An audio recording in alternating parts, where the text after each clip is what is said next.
सारे साथियों को हमारा सलाम। अभी इलेक्शन नतीजों को मुश्किल से 24 घंटे भी नहीं हुए कि उमर अब्दुल्ला साहब ने दफ़ा 370 की बहाली की जद्दोजहद के हवाले से 24 घंटे में 2 यू टर्न ले लिए। पहले उन्होंने कहा कि वो बीजेपी से 370 वापस मांगने की बात नहीं करेंगे। उन्होंने मोदी जी की तारीफें करना शुरू की। हम उनसे इतनी गुजारिश करेंगे कि जब आप इतना भारी मैंडेट मिलने के बावजूद आज 370 वापस लेने की बात नहीं करेंगे तो फिर कब करेंगे?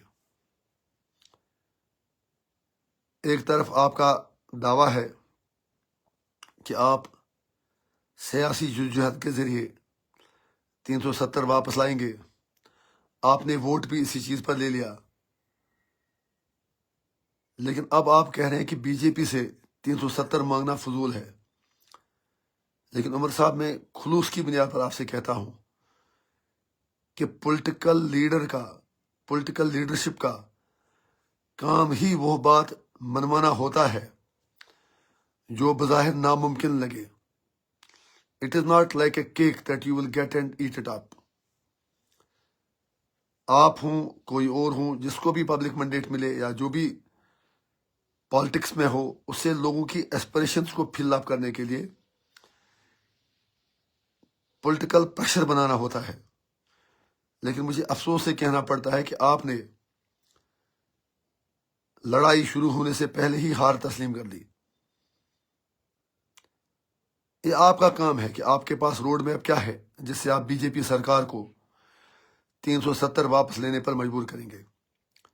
हालांकि अभी 24 घंटे में, कल शाम को आपने ये बयान दिया कि आप बीजेपी से 370 वापस मांगना फजूल बात है और आपने मोदी जी की तारीफें शुरू कर दी। लेकिन आज आपका बयान, अभी मैंने किसी चैनल पे पढ़ा, आपने कहा कि नहीं हम 370 वापस लाने के लिए वादा बंद है। अरे वादे का क्या हुआ?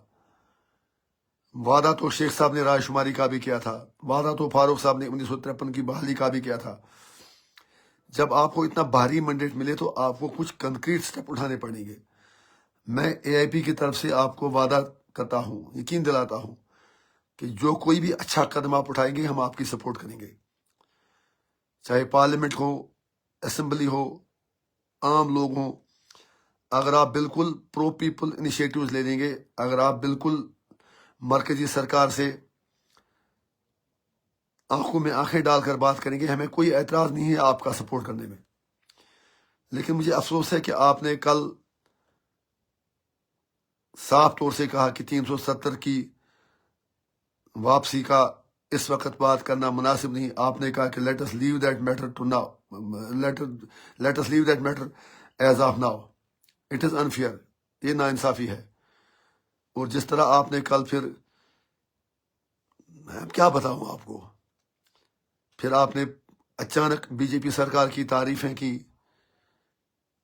मोदी जी के बड़े कसीदे पढ़े, अमित शाह जी के कसीदे पढ़े, उनको पता नहीं क्या क्या कहा।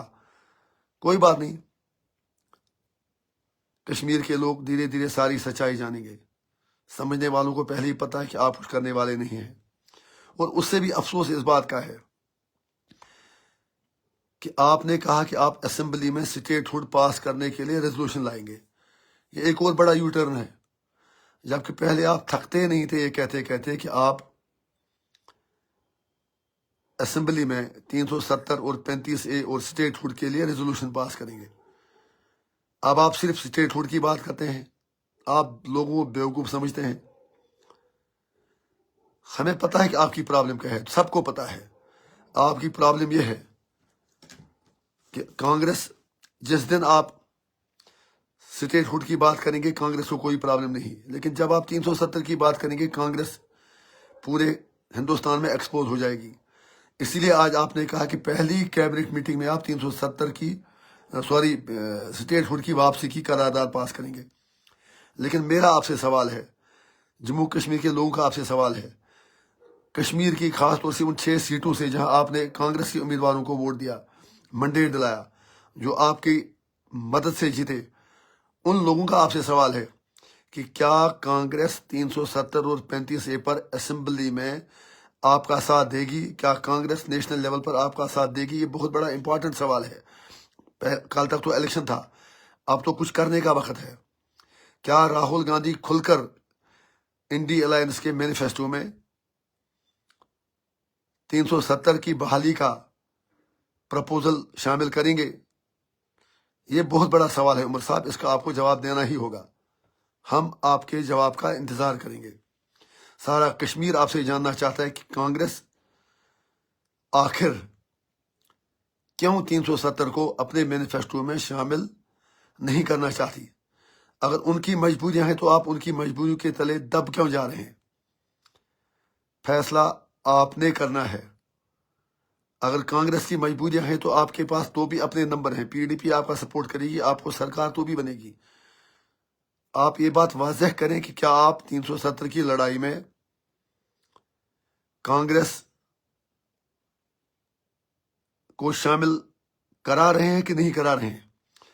अगर कांग्रेस 370 और 35A के लिए ना असेंबली में, ना पार्लियामेंट में, ना मुल्क में, ना सड़कों पर, ना बाकी जगहों पर आपकी सपोर्ट करेगी, तो फिर कांग्रेस के साथ आपका कोलिशन बनाना कोई फायदा नहीं। मैंने इसीलिए आपसे कहा था कि कम से कम स्टेटहुड की रेस्टोरेशन के लिए आप अजराही करम फिलहाल सरकार ना बनाई। मैं फिर आज रिपीट करता हूं, 90 MLA कहीं नहीं भागेंगे, आपकी मेजॉरिटी है। कुछ दिन आप वेट कीजिए, मेरा आपसे मशवरा है। सरकार बनाने में जल्दी मत कीजिए, सरकार तो आपकी ही बनेगी। अभी मैंने कहा कि आपकी प्रायोरिटी सरकार बनाने की है। अरे बाबा, सरकार तो आपकी ही है, कोई नहीं बनाएगा। बीजेपी के पास नंबर नहीं है, किसी और के पास नहीं है। लेकिन अगर आप थोड़ी सी कंसिस्टेंसी, थोड़ी सी रेजिस्टेंस दिखाएंगे, आपको पत्थर और बंदूक नहीं उठाना है, इतना करना है। मोदी जी से कहना है कि आप हमें जलील ना करें, पहले हमें स्टेटहुड वापस दे दें। मैं तब तक सरकार नहीं बना रहा हूं। मुझे उम्मीद है कि 140 करोड़ हिंदुस्तानी आपकी बात एग्री करेंगे। सारी मुल्क की हिज़्ब मुखालिफ जमातें आपके साथ होंगी और हम जैसे छोटे लोग भी आपका साथ देंगे। फैसला आप कीजिए। 370 के लिए आप कह रहे हैं, आप बीजेपी से एक्सपेक्ट ही नहीं कर रहे। आप कहते हैं कि एज आप ना उसको भूल जाओ। स्टेटहुड के लिए आप कुछ करने के लिए तैयार ही नहीं है। फैसला आपने करना है। 24 घंटे में ही आप 2-3 बयान अपने बदल चुके हैं। आगे आपको क्या करना है, सारा जम्मू कश्मीर, सारी दुनिया देख रही है। हमें आपके फैसले का इंतज़ार रहेगा। हम आपके हर अच्छे कदम का साथ देंगे, मैं आपसे वादा करता हूं।